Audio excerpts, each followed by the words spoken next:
अध्यात्म विज्ञान, नई दृष्टि, नई खोज।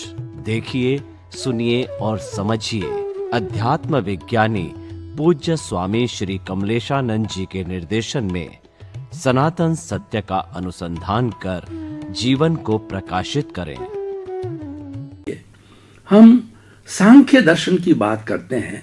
सांख्य में पुरुष और प्रकृति, ये दो बातें मुख्य रूप से बताई गई है कि पुरुष है वो एकदम शुद्धतम अवस्था में है और प्रकृति माया है।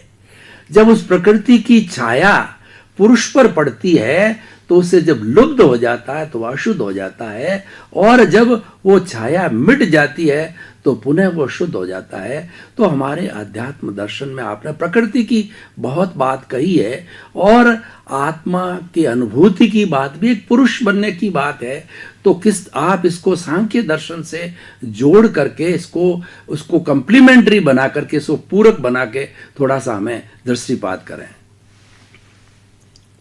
ये प्रकृति और आत्मा ये दोनों अलग है। प्रकृति का धर्म और आत्मा दोनों का धर्म भी अलग है। और जो प्रकृति है वो प्रकृति कुदरती रचना के रूप में काम करती है, अपने स्वतंत्र अस्तित्व उसका नहीं है। आत्मा का स्वतंत्र अस्तित्व है क्योंकि वो मूल है, तत्व है, तत्व का कभी नाश नहीं होता है। प्रकृति वो अवस्था है और अवस्था के रूप में उसका जन्म भी है, जीवन भी है, मृत्यु भी है। हर अवस्था का भी नाश होता है और अंत में वो खुद भी एक अवस्था होती है प्रकृति, उसका भी क्या होता है, नाश हो जाता है। तो इसीलिए जो नाशवंत प्रकृति है वो तो अपने आप ही टेम्पररी है, और जो शाश्वत पुरुष है वो तो परमानेंट है। तो पुरुष और प्रकृति को नारी जाति बोला जाता है और परमात्मा को नर जाति बोला जाता है। आत्मा कैसा है और प्रकृति कैसी है, तो नर जाति और नारी जाति ये दोनों है। और नर नारी का संगम इसको कहते हैं क्या कहते हैं, इसको कहते हैं कि शिव कहते हैं। क्या कहते हैं? शिव में नर नारी का दोनों का रूप कॉम्बिनेशन है।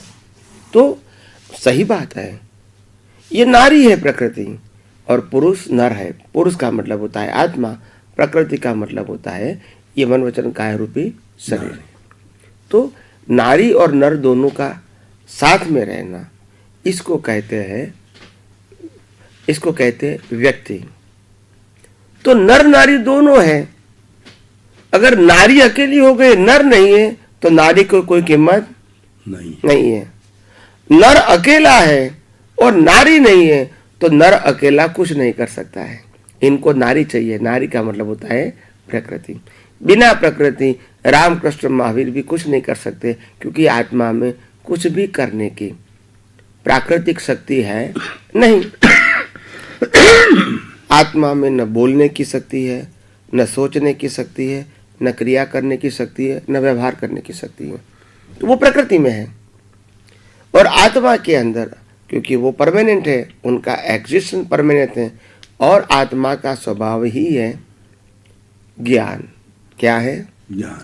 और आत्मा की हाजिरी में ही दर्शन खुला होता है। क्या होता है? दर्शन का मतलब होता है सनातन सत्य खुला होता है। तो इसीलिए इस संसार को समझने के लिए ज्ञान और दर्शन दोनों चाहिए। रियल ज्ञान और रियल दर्शन,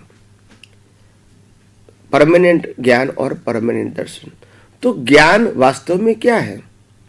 ज्ञान का मतलब होता है मैं शुद्ध आत्मा हूँ, मैं चेतन हूँ, मैं अविनाशी हूँ, मैं हर प्रकार की अनंत शक्तियों वाला हूँ। तो ये ज्ञान है। प्रकृति क्या है? तो कि प्रकृति विनाशी है, प्रकृति टेम्पररी है, प्रकृति का रचयिता कुदरत है, प्रकृति को चलाने वाले कुदरत है, प्रकृति का जन्म, जीवन और मृत्यु कुदरत के कानून के अधीन है। तो ये दोनों का स्वभाव क्या है? अलग है। तो अलग स्वभाव बाधक नहीं है, मगर प्रकृति का स्वभाव मेरा स्वभाव हो गया, प्रकृति ही मैं बन गया, और प्रकृति का भुगतान जो है वो मेरी भुगतान बन गई, बस वो अज्ञानता है। तो इंसान क्या करता है, आत्मा और प्रकृति दोनों में कंफ्यूज है। क्या है? कंफ्यूज। और कंफ्यूजन को निकालने के लिए ये साइंस चाहिए कि आत्मा भी अलग है, प्रकृति भी अलग है, आत्मा का स्वभाव भी अलग है, प्रकृति का स्वभाव भी अलग है, आत्मा का संचालन स्वयं है और प्रकृति का संचालक कुदरत है, आत्मा कर्म और कर्म फल के ऊपर आधारित नहीं है, प्रकृति कर्म और कर्म फल के ऊपर आधारित है। तो आत्मा अपने खुद के तत्व के ऊपर आधारित है, प्रकृति बाकी के 5 तत्वों के सहायक चलती है, बनी है और चलती है। तो ये सब बातें हमको समझनी पड़ेगी, तब भी मालूम होगा कि प्रकृति और पुरुष क्या है। पुरुष खुद है और प्रकृति पुरुष के साथ जुड़ी हुई अवस्था है, और अवस्था में राग द्वेष करना उसका नाम संसार है, अवस्था से मुक्त रहना इसका नाम है आध्यात्म। और आध्यात्म में रहने के लिए ये 6 तत्वों का यथार्थ ज्ञान होना जरूरी है। और यही बात श्रीमद् राजचंद्र और महावीर ने बताई है 6 तत्पदार्थ के ऊपर से, यानी ये दोनों बात बहुत जरूरी है। और इसीलिए मैंने कहा कि जो सांख्य दर्शन में जो बात बताई है, पुरुष और प्रकृति ये दोनों सही हैं, और वो विज्ञान से ही समझ में आता है कि दोनों का रोल क्या है, अलग अलग है, और दोनों एक दूसरे के लिए बाधक नहीं है, पूरक है। अगर मुक्ति पाना है तो प्रकृति से मुक्ति पाना है, तो कैसे पाओगे? प्रकृति से मुक्ति पाने के लिए अज्ञान से मुक्ति पाना है। बाकी ये प्रकृति तो अपने आप कुदरत छुड़वाएंगी आपको, तो इससे छूटना नहीं है। मगर ये प्रकृति क्यों बनी?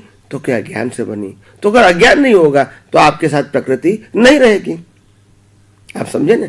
तो अज्ञान को निकालना ये हमारा पुरुषार्थ है, और प्रकृति और परमात्मा दोनों पहले होते हुए भी एक दूसरे के पूरक है, बाधक नहीं है। सिर्फ मालिकी भाव और कर्ता भाव का जो अज्ञान है वो ही बाधक है, वो ही बिल्डिंग बन जाता है। बिल्डिंग को तोड़ना है, बाकी दोनों अपने स्वभाव में ही है। प्रकृति अपने स्वभाव में है, परमात्मा अपने स्वभाव में है, मगर प्रकृति और परमात्मा दोनों के बीच जो अज्ञान का बिल्डिंग है उसी से ही संसार बनता है, कर्म बनता है, जन्म मरण बनता है, अज्ञानता बनती है, और उसी बिल्डिंग को तोड़ना है। इसका नाम है आध्यात्मिक पुरुषार्थ।